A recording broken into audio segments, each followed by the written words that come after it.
¿Qué tal, amigos? Buenas tardes, nuevo programa de Tertulianos en la Red que les ofrecemos desde el Grupo Multimedia de Comunicación La Cerca. Hoy hablamos de economía, de empleo, de esta posible reforma laboral.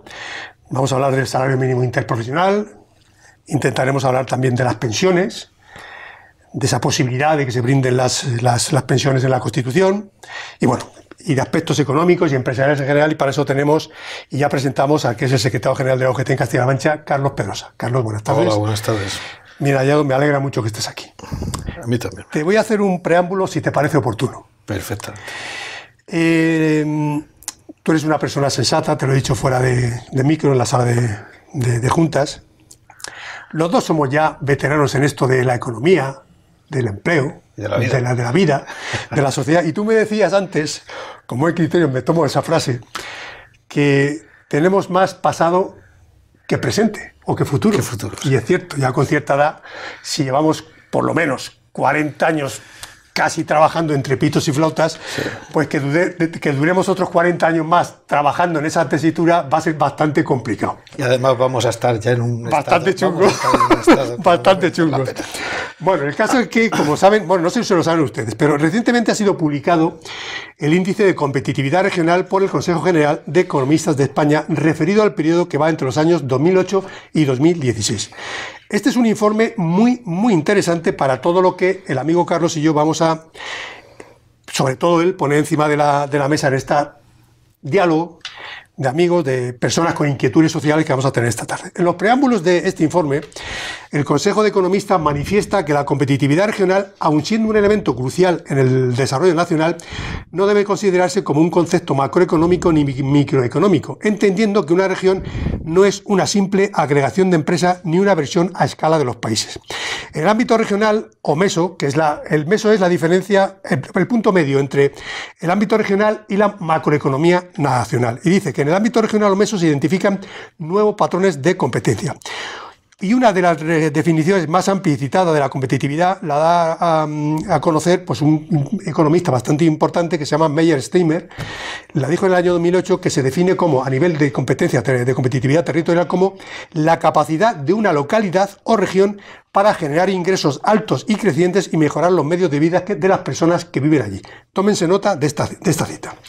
Esta definición se centra en el estrecho vínculo entre la competitividad regional y la prosperidad regional, caracterizando a las regiones competitivas no solo por términos relacionados con el producto, como la productividad, sino también por el desempeño económico general como un nivel sostenido o mejorado de prosperidad competitiva.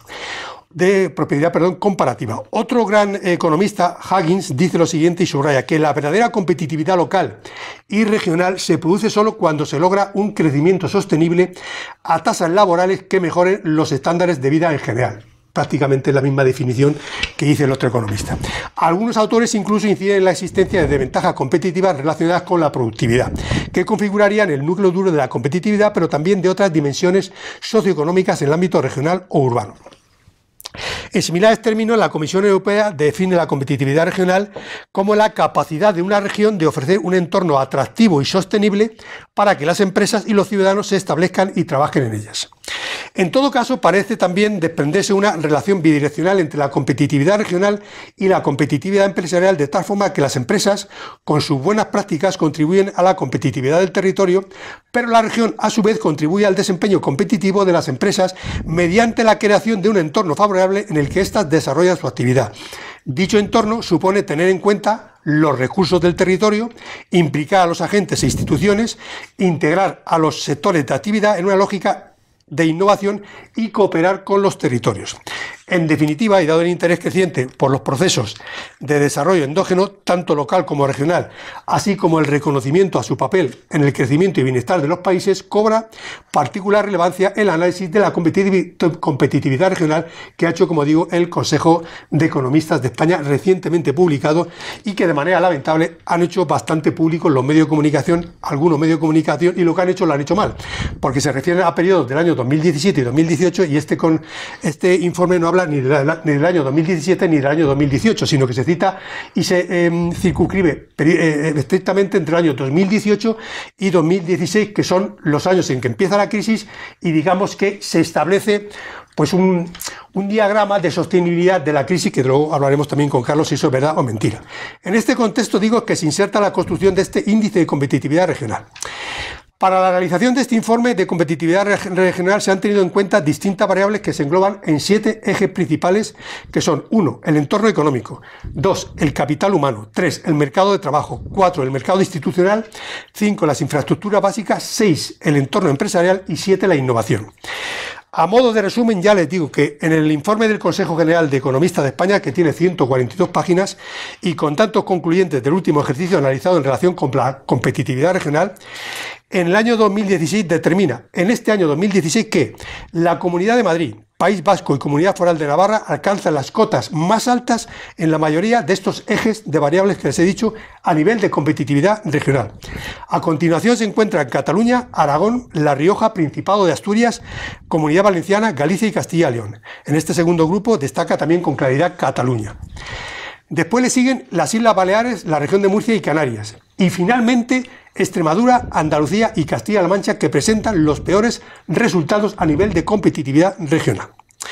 En el periodo estudiado, como les he dicho, 2008-2016 por el Consejo General de Economistas de España, la región de Castilla-La Mancha, una conclusión más, se sitúa siempre, tanto en el año 2008 como en el transcurso hasta el 2016, entre las regiones, entre los 3 o 4 comunidades autónomas con peor índice de competitividad, con los peores.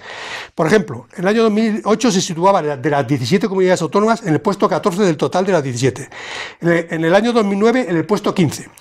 En los puestos 16 en los años 2010 y 2011. Entre los años 2012 y 2014 se situó en el puesto 15.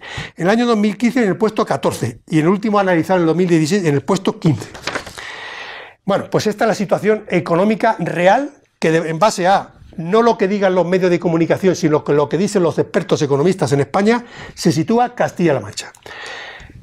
Antes de entrar en otras materias, para que nos hable el amigo Carlos Pedrosa al respecto de lo que él determina oportuno, y centrándose en este análisis de la competitividad, que es clave, entiendo yo, como economista y como analista financiero, para todo lo que vamos a hablar, yo le voy a preguntar a Carlos Pedrosa. Una pregunta que creo que se debería de poner en casi todas las instituciones. En base a todo esto, Carlos, tú, como me permite que te tutee, evidentemente, yo sé que sí, como líder sindical, lleva ya 3 o 4 legislaturas dirigiendo uno de los sindicatos más importantes de este país.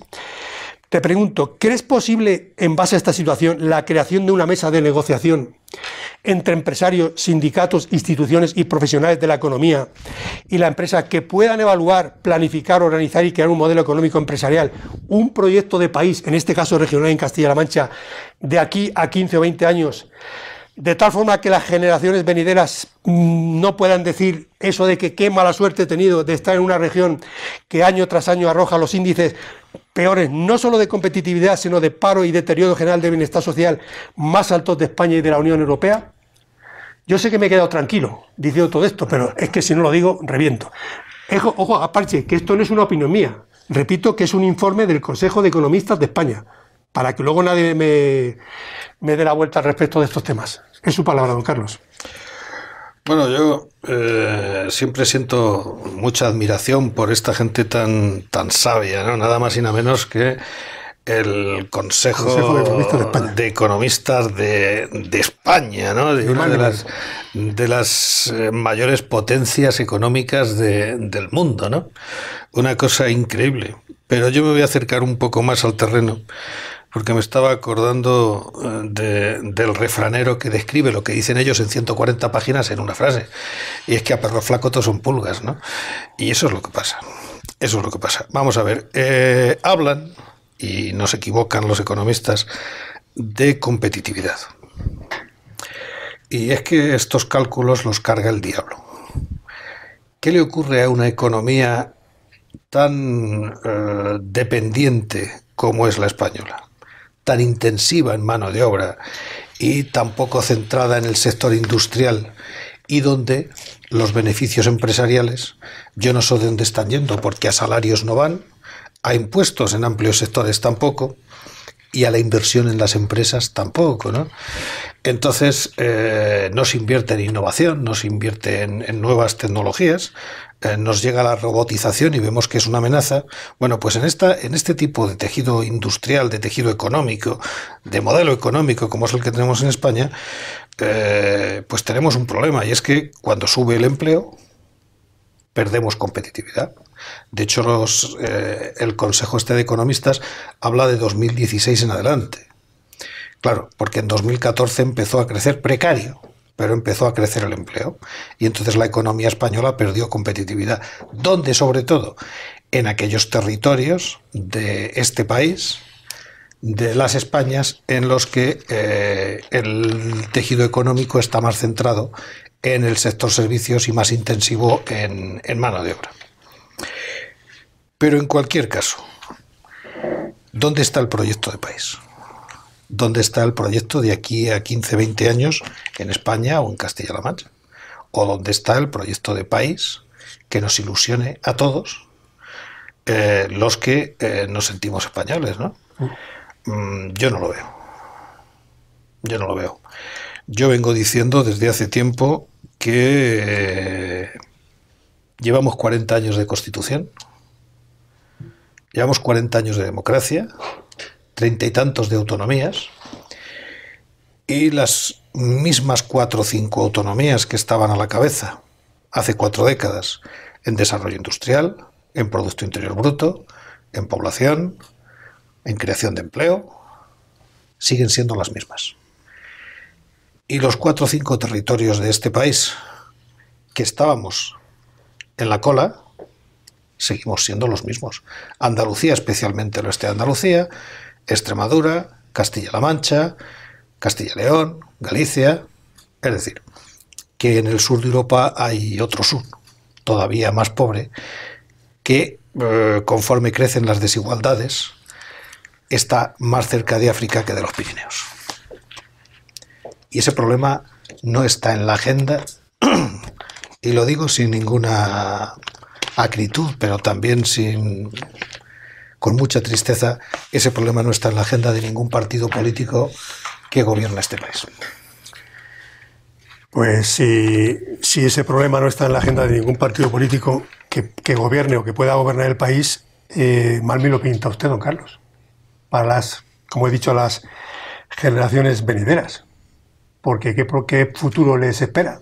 Si dentro de 15 o 20 años vamos a seguir lo mismo que en los últimos 40 hemos hecho, teniendo en cuenta que desde el año 2008, donde se produce la hecatombe de la crisis, hasta el año 2016, 2017, 2018, me da igual, llevamos 10 años de estos 40 de democracia, donde lo que se consiguió quizás en los primeros 30 años se ha perdido mucho.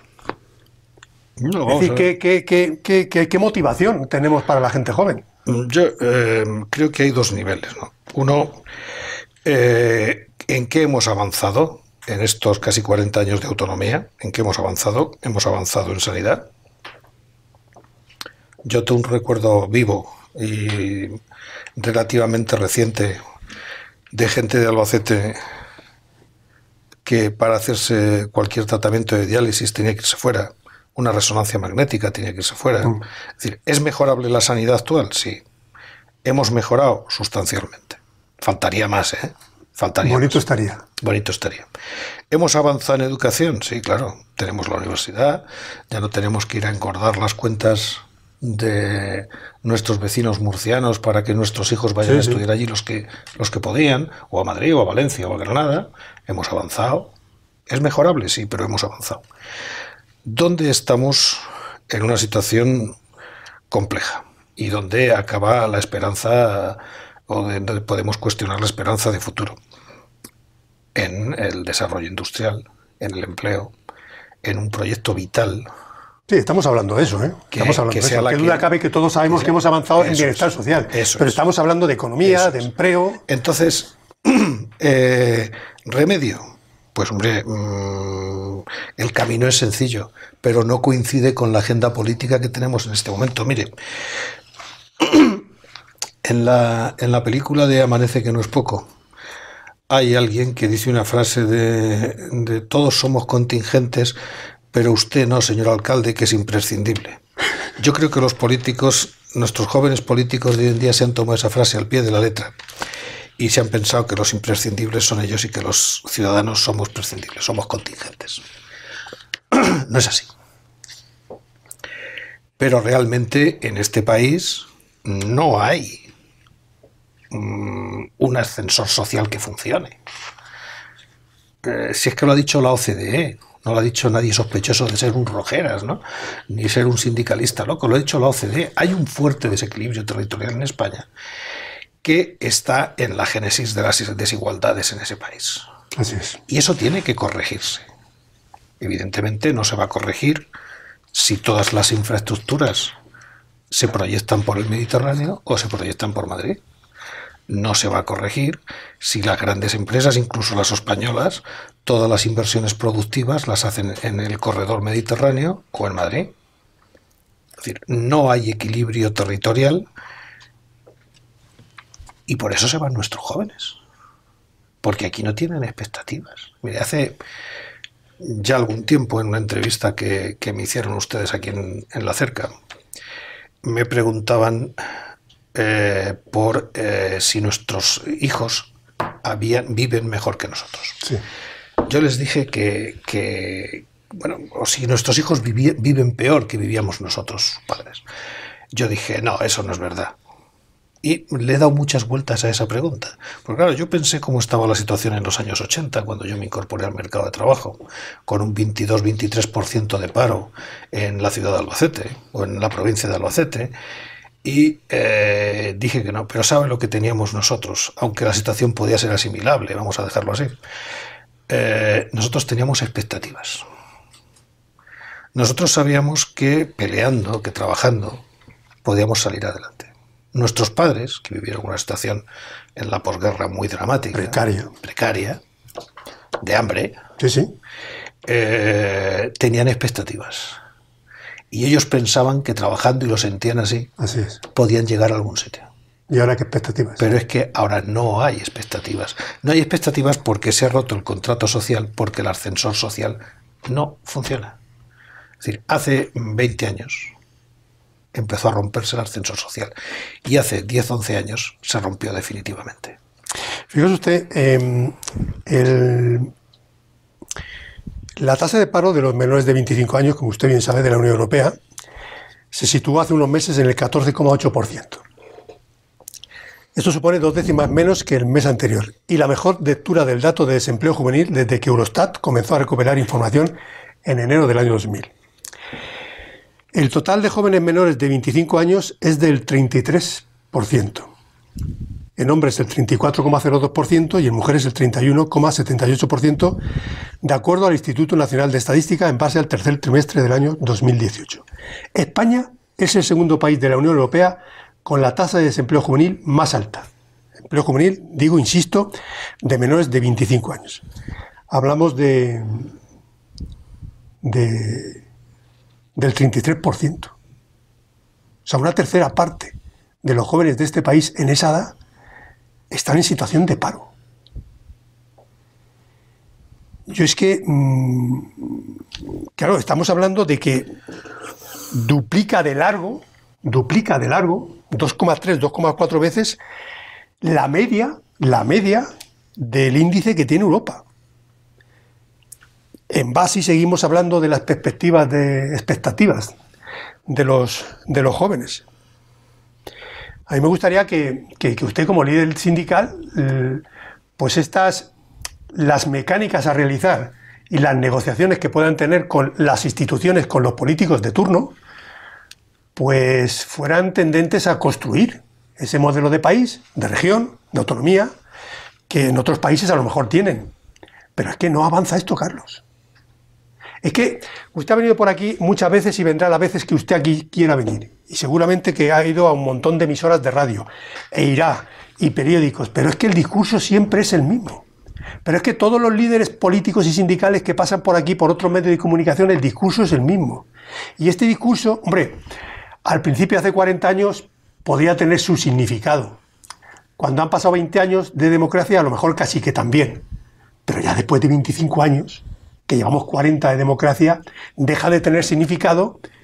Y yo ya no sé si pensar que esto, como usted también lo ha dicho en alguna ocasión, es una tomadura de pelo. Reflexiono. Bien, vamos a ver. Le voy a negar lo mayor. El discurso no es el mismo. Es que ese es el problema. El discurso no es el mismo. No hay... Es decir, yo no oigo a nadie, como ha hecho la UGT de Castilla-La Mancha, poner en cuestión el modelo de país y el modelo de desarrollo que tienen los últimos gobiernos de España. Es decir, yo no estoy sentado en ninguna mesa, ni nadie me ha preguntado, pero lo he dicho, escapa a mi ámbito de decisión. Ahí me gustaría que hubiera manifestaciones en las calles de Castilla-La Mancha, un día sí, otro también, porque el modelo de desarrollo de infraestructuras en este país pasa por el corredor mediterráneo y no pasa por mi comunidad autónoma. Al contrario, la va a aislar entre Madrid y el Levante y va a condicionar el desarrollo económico de territorios como el de Albacete. Esas son las perspectivas que hay. Sí, sí, bueno, esos son los presupuestos. Es decir, en este país se están destinando lo digo por dejarlo claro. Una cantidad de dinero importante para desarrollar todo el corredor mediterráneo por la playa. Está la alta velocidad que une Madrid también, vía Barcelona, con los Pirineos y con Europa, y nosotros quedamos en medio. Quedamos aislados. Quedamos aislados. Es decir, yo me he manifestado pidiendo un premio de compensación y ha convocado UGT, y lo he hecho en Jaén y lo he hecho en Albacete, la A32, la conexión, porque dije en su día, es una infraestructura de país, es un premio de consolación, pero nos da cierta posibilidad, al menos en tráfico por carretera, de poder coger algo del centro del Levante y a Jaén poder conectarnos con Algeciras, que es el primer puerto español. Pues yo le puedo decir que el Partido Popular en Albacete se molestó por esa movilización, quedó claro en las declaraciones que hicieron a los medios, y el Partido Socialista se manifestó, pero la pancarta la descolgó el día que Pedro Sánchez llegó a la presidencia del gobierno. Ya no les interesa la A32. La palabra la tienen los ciudadanos, la tenemos los ciudadanos. Porque es que está el futuro inmediato de nuestros hijos y de nuestra tierra. Está sobre la mesa. Cuando UGT ha denunciado en solitario que el gobierno de España va a gastar 1.200, 1.300 millones, ahí es nada, de euros en comprar una serie de helicópteros NH-90 para nuestro ejército, que deberían fabricarse en Albacete y se van a fabricar en Francia, no hemos visto que nadie nos haya hecho caso. Al contrario, le aseguro que la gente de UGT en esa empresa está sufriendo las consecuencias. Es que estamos hablando de eso. Es que estamos hablando de que el delegado del gobierno, Manuel González Ramos, el otro día decía: me suena bien la música en cuanto al trasvase. Joder, qué tomadura de pelo. Llevamos 5 meses de gobierno de Pedro Sánchez y un trasvase por mes. Y un trasvase por mes. Esa es la música que le suena bien a alguien de Albacete, que ahora es delegado del gobierno de Pedro Sánchez en Castilla-La Mancha. Es una tomadura de pelo. Es que los políticos que nos gobiernan no están para tener un final de mes feliz y cobrar a final de mes. Están para desarrollar un proyecto de país. Y si yo me atengo, es decir, una democracia, un Estado, no la idea de país, la bandera y no sé cuántas cosas. Un Estado es un proyecto. Y este país lleva, desde que perdimos la ilusión de la transición y de la instauración de la democracia, lleva sin un proyecto que englobe a todos. ¿Usted sabe la de veces que yo he dicho en 1000 conversaciones lo de establecer un proyecto de país? Es decir, cualquier empresa, como usted sabe, privada, necesita un modelo. Pero un balance, una cuenta de resultados a determinar para luego gestionarla, controlarla, ver los pros, los contras y en función de eso ir pues arreglando las correcciones. Aquí evidentemente se va a corregir poco porque no hay proyecto. Vamos a salto mata. Por ejemplo, en el sistema educativo, que es otra de las cosas que le quería decir, ya sé que no es su competencia, pero yo con usted me gusta hablar de este tipo de cosas. ¿Cuántos sistemas educativos llevamos en este país? Uno por legislatura. Es impresionante. En un país en el que se ha beatificado el consenso, que en sí mismo no tiene valor, porque lo que vale es la capacidad de discutir, de debatir, de ponerse de acuerdo. No hemos sido capaces de ponernos de acuerdo, prácticamente en 40 años, en qué sistema educativo tenemos. Lo que es más grave. La formación profesional.